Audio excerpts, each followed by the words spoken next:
Om Sai Ram. Sri Sainath Stavanmanjari in English. The Sri Sainath Stavanmanjari, or a humble tribute to Sri Sainath, was one of Dasganu's compositions completed on 9th September 1918 at Maheshwar near Indore on the banks of Narmada, just 37 days before Baba took Samadhi on 15th October 1918. Sri Sai Baba Stavanmanjari in English.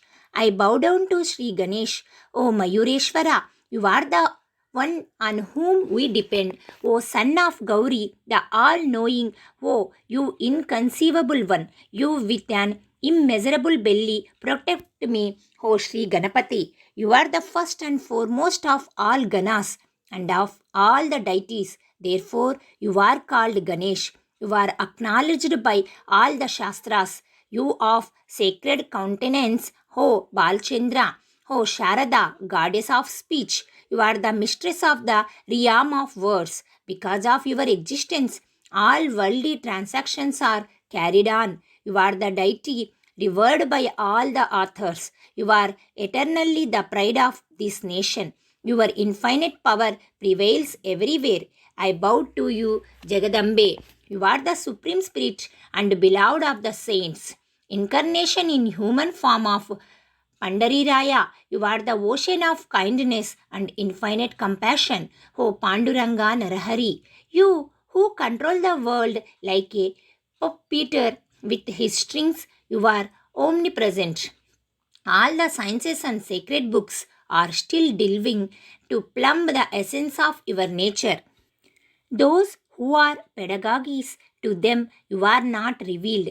Oh, Chakrapani, all those foolish people only indulge in the jugglery of words. Only the saints understand you, others remain baffled. To you, my obeisance, respectful and with my whole body prostrate in veneration before you. Oh, you five-headed Shankara, oh, you wearer of garland of skulls.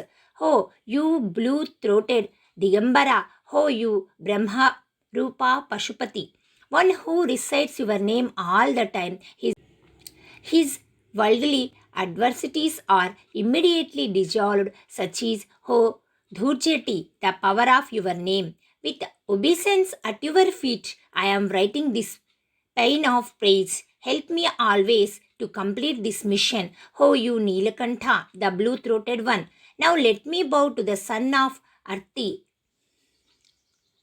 Dattatreya, to the family deity of Indira, to Tukaram and all other saints, so also to all the devotees.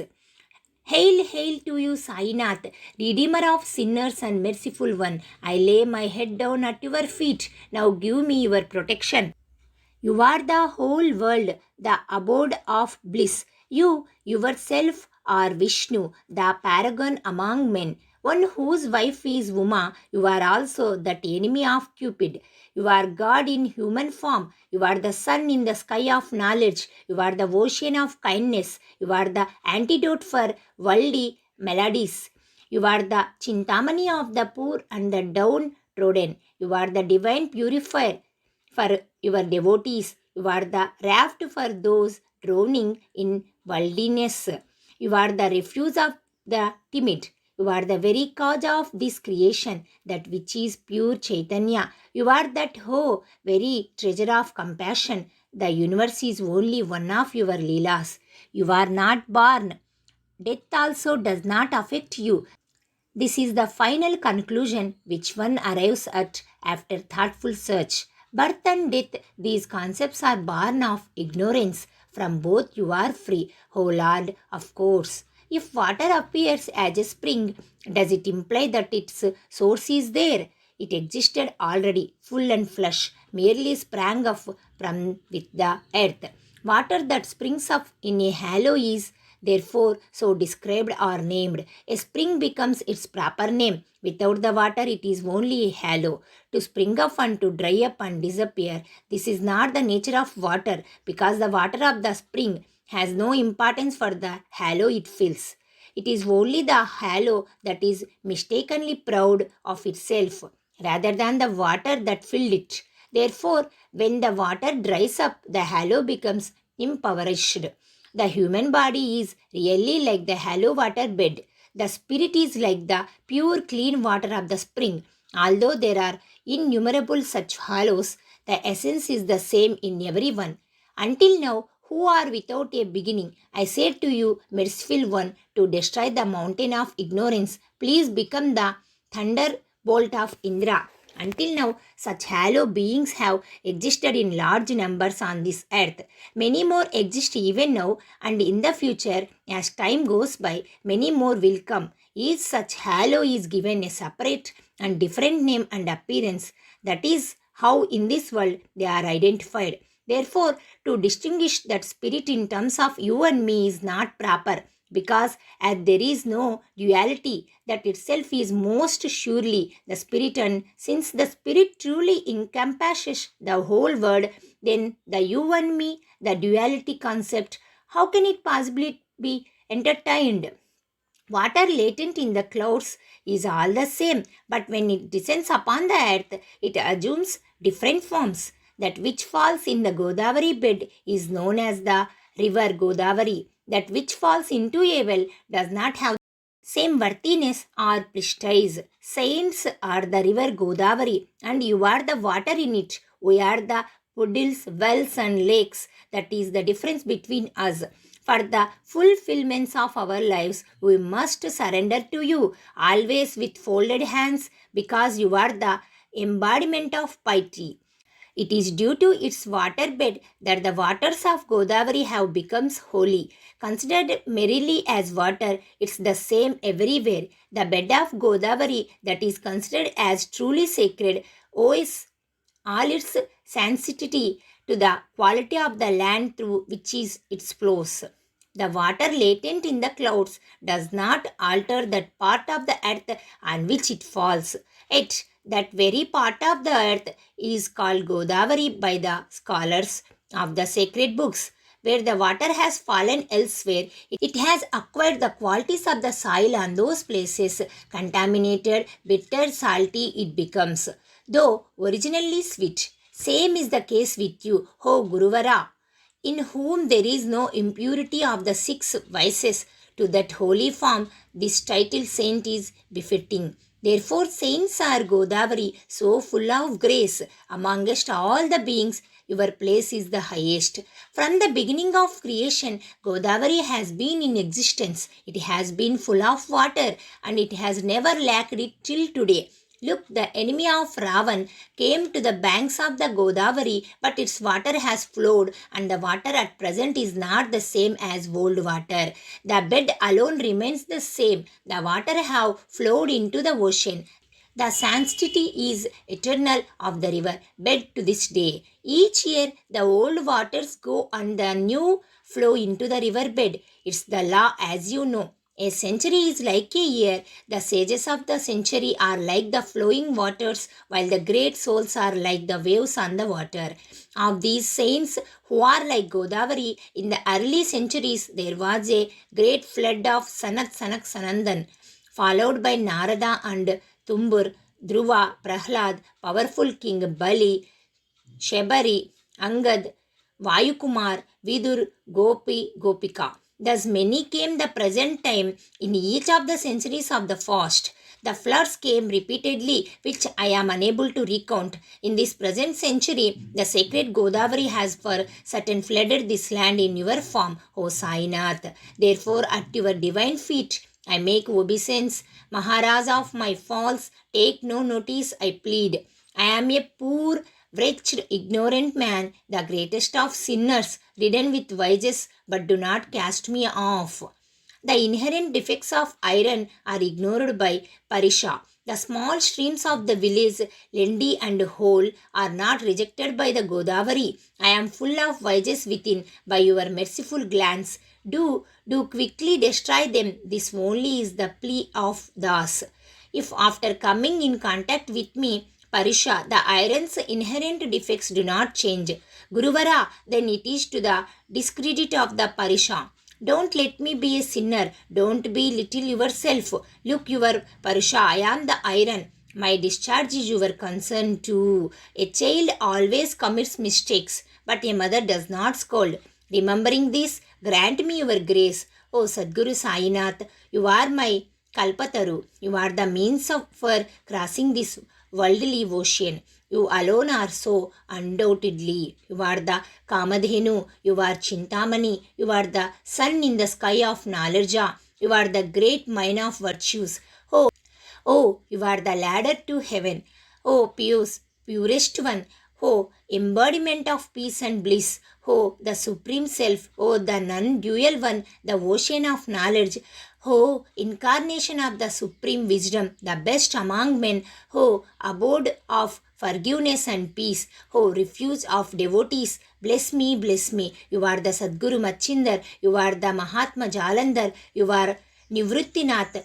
Gnaneshwar, Kabir, Shaikh Muhammad, Eknath, you are Bodla, you are Samvatamali, you are truly Ramadas, you are Tukaram Sainath, you are Sakha, you are Manikya Prabhu, your present manifestation and your manifold nature are really difficult to understand. The knowledge about your caste and creed you do not reveal to anybody. Some say you are a Muslim, some say you are Brahmin.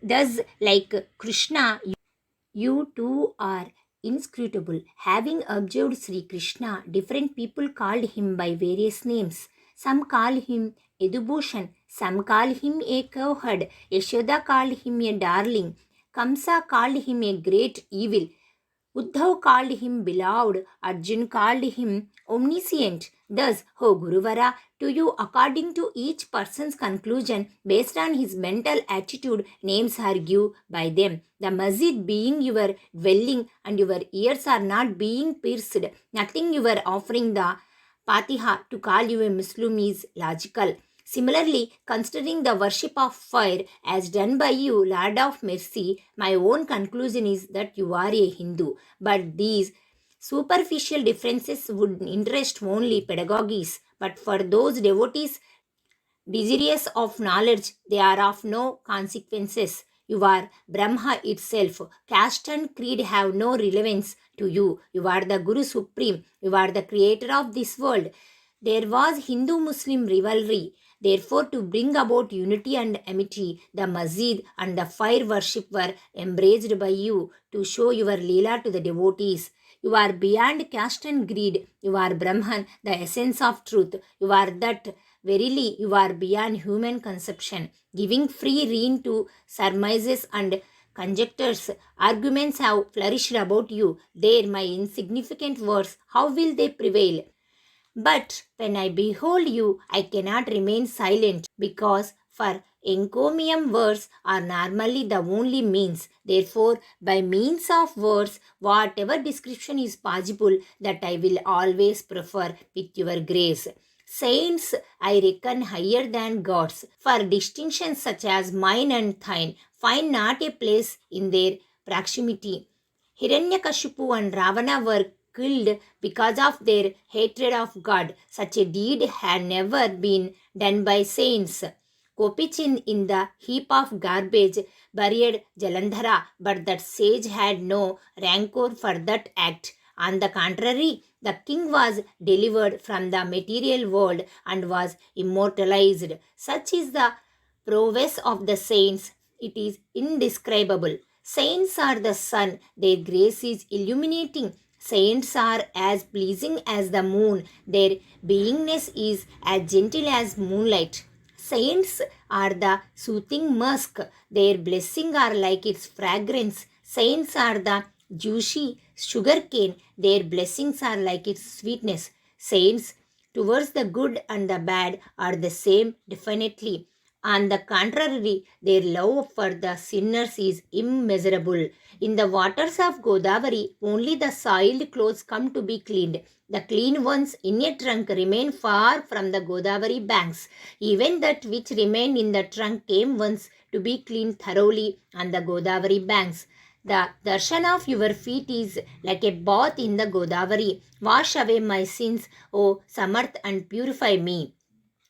We worldly people gather layers of impurities again and again. Therefore, we are the right people for the darshan of saints.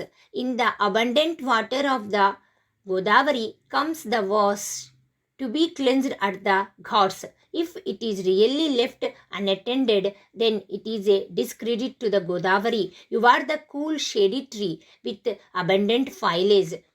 We are the travelers really suffering from the scorching sun rays of the threefold calamities of life. From the blazing heat, O compassionate one, protect us, O Guruvara. The benign grace of your cool shade is extraordinary. Sitting under a tree, if one feels the heat of the sun, then who will call that tree the shade giving tree? Look, without your grace, nothing can be right in the world. Sheshashayi befriended Arjuna to uphold the right. Due to the kindness of Sugriv, Bibhishana came in contact with King Ram. It is due to the saints that Srihari is thus glorified. Brahman being formless, Vedas cannot describe it. Be endowing it with forms, the saints have reduced the importance of the formless. Vaikunthapati, husband of Rukmini, was made a mahar by Damaji to pick up carcasses of buffaloes. Chokamela made Jagad Atma slag.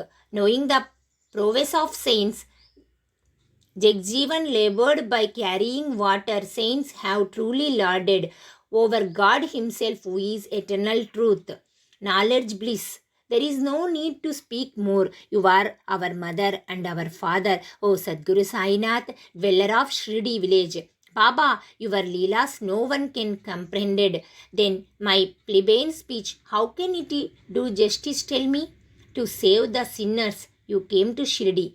Pouring water into earthen lamps, you made them burn. The wooden plank of absurdly small measures you turned into your bed truly, thereby displaying to the devotees your amazing yogic powers.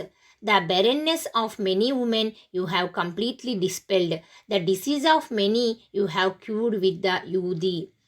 You have cured with the Udi. To ward off worldly difficulties is not impossible for you. The weight of an ant does the elephant consider as a burden. So be it, Guru Raya. Have mercy on the humble one. I surrender at your feet. Do not turn me away. You are the King of kings. You are richer than Kuber himself. You are the healer for excellence. No one is superior to you. For the worship of other deities, the ritual is as prescribed. But for your worship, there is nothing worthy of you. Look, in the realm of the sun, the festival of Deepavali has come, but to celebrate it, what should be the means? The quench the ocean's thirst, adequate water cannot be found on earth. To warm the fire, from where will the heat be found? All articles needed for the worship are filled with your essence. From the beginning, they are part of you, O Sri Samartha Guru Raya. All my talk is a philosophical statement, for I have not experienced its truth. I have spoken without experience, a meaningless maze of words. If ritualistic worship of you is to be performed by me, to do that I have no wherewithals, my Samartha Guru Raya.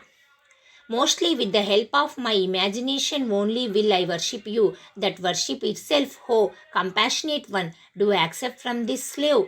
Now with my tears I bath your feet. The sandalwood of true devotion I make into paste and apply. The long tunic of these ornamental words I place on you sincerely. This garland of adoration I place round your neck. The incense of vileness I burn before you truly. Though it is of impure composition, even then there will be no foul odor from it. Elsewhere than before the Sadguru, if incense is burnt, what happens to that incense is like this. When the incense is put on the fire, the moment it actually touches it, the fragrance from the incense leaves it instantly. Before you, it's contrary. The impurities burn away in the fire, the good remains forever for the world to see. Once the vileness of the mind is burnt away, the mind will become purer. Once the Ganga's impurity is gone, then it is holy naturally. The light of temptations I kindle most truly, from which may the lustre of asceticism be granted to me, O Guruvara.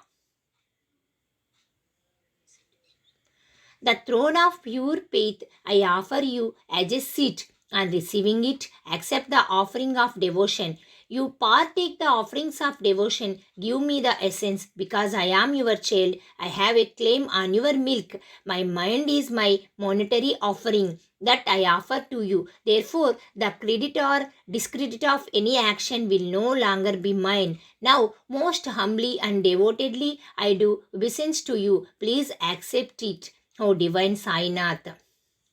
Eightfold prayer. Possessing peaceful mind and wisdom supreme, Sainath the compassionate, you are the ocean of kindness, truth incarnate, and destroyer of the darkness of ignorance. The sage beyond caste and greed you are, beyond comprehension, compassion incarnate. Protect me, O Sainath of Shirdi. You are the son of divine knowledge, the bestower of choicest blessings. O fabled Hamsa of the minds of the devotees, protector you are of those who surrender to you. You are Brahmadev, creator of the world. You, the sustainer of the world Vishnu, the destroyer of the three worlds, you are that very Rudra. There is no place on this earth where you are not. Omniscient, O Sainath, you dwell in all our hearts. Forgive us all our sins, I implore you, and those views of doubts and delusions repel instantly. You are cow, I the calf, you are the moon, I the stone melted by its light. At your feet, which are like the Ganges, respectfully, the slaves bows down. Place on my head your hand and bless me, O Lord. Wash off my sorrow and worry, for this Ganu is your servant. With this eightfold prayer, I prostrate myself before my sins, suffering, and poverty. Ward off immediately. You are the cow and I the calf. You are the mother and I the child. Do not harbor any harsh feelings towards me. You are the sandalwood from Malayagiri. I am a thorny shrub. You are the life-giving waters of Godavari. I the greatest sinners. If after having you darshan, the impurities of my wicked mind remains unchanged, Guru Raya, who will then call you sandalwood? The proximity of musk makes even the dust more valuable. The fragrance of flower is transmitted to the thread which ties the garlands. This is the way of the great. Whosoever they come in touch with, to him they impart a part of their greatness. Sacred ashes, giant cloth, and the bull Shiva made symbolic parts of himself. Therefore, these objects are praised in all quarters. For the amusement of the cowherds at Vrindavan on the banks of the Yamuna, the Lord of the world played the Hikala. That too has earned recognition from wise men. Similarly, I am a sinner, but I am under your protection. Will you not redeem me, O Guru Raya, from my sinful state, worldly or spiritual? In whatever objects I seek satisfaction, I have no doubt, O Guru Raya, that you will grant me these. With your grace, control my mind. If the oceans are sweetened, there is no fear of their being salty. To make the oceans sweet, truly you have the powers. Therefore, this supplication of Dasuganu, please concede. Whatever my shortcomings, they are all yours. You are the foremost among the spiritual masters, so do not stint while giving. Now, why should I speak more? You are my only refuge. The child held in the mother's arms is naturally without fear. So be it. This hymen of phrase, whosoever read with love, their desires fulfill, O Lord. Your blessing for this hymen I interest. May the difficulties of he who recites this sincerely be warded off within a year. After performing all ablutions, should this hymen be recited regularly with a pure and sincere feeling in your heart. If this be not possible, then on every Ekadasi, this hymen should be read to realize the beneficial effect. One who recites this with faith will ultimately progress spiritually by the grace of Guru, who will satiate the material desires readily and thereby deliver him from their bondage. With repeated recitations of this hymen, dull wits will be sharpened, and if perchance someone's life is short, then by recitation he will live up to 100 years. Where wealth is wanting, Kuber, the Lord of wealth himself, will come to stay. Oh, reading this hymen, this is the truth, and so it shall be. To the childless, children will be born. On reciting this hymen, and the ailment of one who recites this hymen will be dispelled in all directions.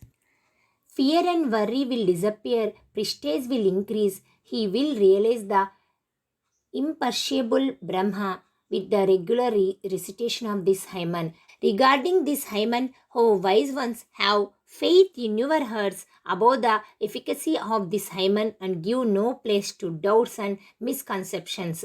Go on pilgrimage to Shirdi, concentrate on the lotus feet of Baba, who is the succor of the poor and the meek, the wish fulfilling tree for the devotees. It was because of the inspiration received from him that this hymen has been composed. How else could an insignificant, ignorant one like me have written it? In Sheka 1840, in the bright half of the Bhadrapad month on Ganesh Chaturthi day, Monday, in the second Prahar, this humble tribute of praise to Sri Sainath was completed at Maheshwaram by the sacred bank of the Narmada near Sri Ahalyadevi's Samadhi. At Maheshwara, the famous Tirtha, the hymen was completed. Sri Sainath made me utter every word by becoming part of my mind. The disciple Damodar became the scribe truly. I, Dasuganu, am only an obedient servant of all the saints and sages. Peace be with you. May this humble tribute of praise to Sri Sainath help you cross the worldly ocean. This is the prayer with faith and respect of Dasuganu to Sri Panduranga. Let this be offered to Sri Harihara. Bless us, O Lord. Pundalika Varada, Hari Vithala. I recall Sita Kanta. Hail, hail Rama Parvati Pate, Har Har Mahadev. Hail to Sri Sadguru Sainath Maharaj. Sri Sadguru Sainath, I offer this to you. Bless us, O Lord.